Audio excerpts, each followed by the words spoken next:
Qu'est-ce qu'on regarde à la télé ce soir?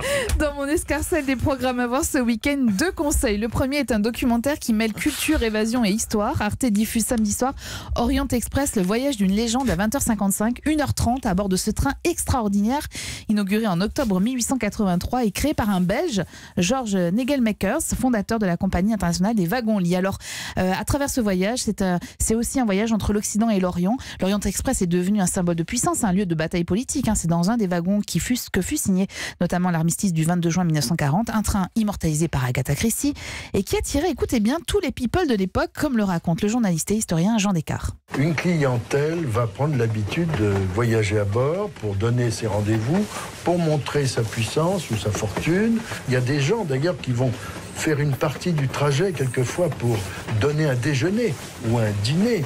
La veuve de Richard Wagner avait commencé à réquisitionner une voiture en Allemagne pour faire donner des concerts sur un piano par un admirateur de feu son mari Richard Wagner. Alors le récit est raconté par Charles Berling, extrêmement documenté, c'est enrichi par des images d'archives, ce programme est passionnant, c'est donc à voir sur Arte à 20h55. Et juste avant, à 20h30, je vous conseille également de découvrir le nouveau magazine de Laurent Delahousse sur France 2. Après le 20h, le journaliste propose donc 20h30 le samedi, un magazine divisé en 3 reportages autour d'un thème, culturel, patrimonial ou autour d'un invité. C'est le cas ce samedi, c'est Claude Lelouch qui est l'invité.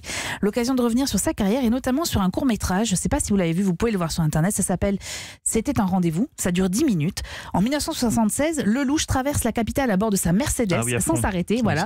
Porte Dauphine, Montmartre à plus de 150 km/h.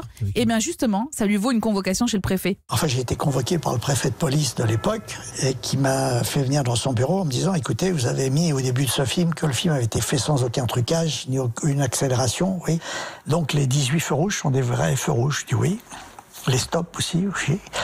Alors il me dit: écoutez, je vais vous retirer votre permis de conduire. Alors je lui ai donné mon permis. Et puis il l'a gardé 5 minutes. Il me dit: je peux pas le garder plus de 5 minutes, sinon mes enfants vont plus me parler parce que c'est leur film préféré. Voilà, c'est un des témoignages que vous pourrez découvrir dans cette nouvelle partie magazine de Laurent Delahousse. Et c'est à découvrir samedi sur France 2 à 20h30.